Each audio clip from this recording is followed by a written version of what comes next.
आपल्याच शेताकडे गेलेल्या शेतकऱ्याच्या पायाला ठेच लागली, परंतु त्याच्यासोबत पुढे असं काही घडलं की अक्षरशः संपूर्ण महाराष्ट्र हळहळला।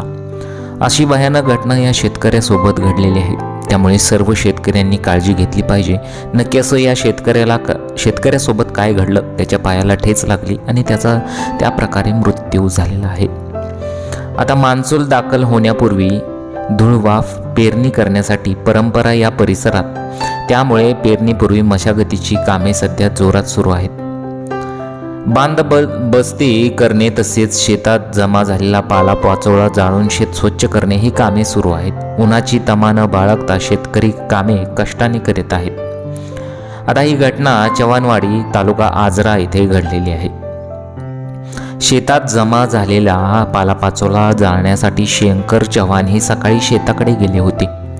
आता जमा झालेला पालापाचोळा एकत्र करून त्यांनी तो पेटवला। उन्हाच्या तडाख्यामुळे ही आग शेजारच्या शेतकऱ्याच्या बांधाला लागली।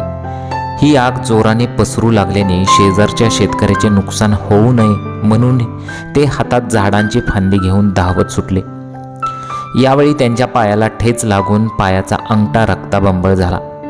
या धावपळीत ते आगीत पालते पडले। आग मोठी असल्याने ते चेहऱ्यापासून पायापर्यंत भाजले। जवळपास कोणीही शेतकरी नसल्याने त्यांना कोणतीच मदत मिळाली नाही। काही वेळाने त्यांचे नातेवाईक त्या ठिकाणाहून जात असताना त्यांनी हा प्रकार पाहिला। जवळ जाऊन पाहिले असता ते मृत झाल्याचे आढळले। चव्हाण यांच्या मागे पत्नी व 2 विवाहित मुली असा परिवार आहे। त्यामुळे त्यांच्यासोबत खूप वाईट घडलेलं आहे।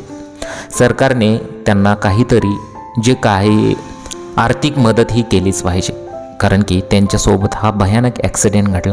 अक्षरशः त्यांचा जो पाय होता त्यांच्या पायाला ठेच लागली आणि ते जे काही पालापाचोळा पेटवत होते, आग पसरली होती आणि त्याच आगीत ठेच लागून अक्षरशः ते पडले आणि त्यांचाच तिथे मृत्यू झालेला आहे।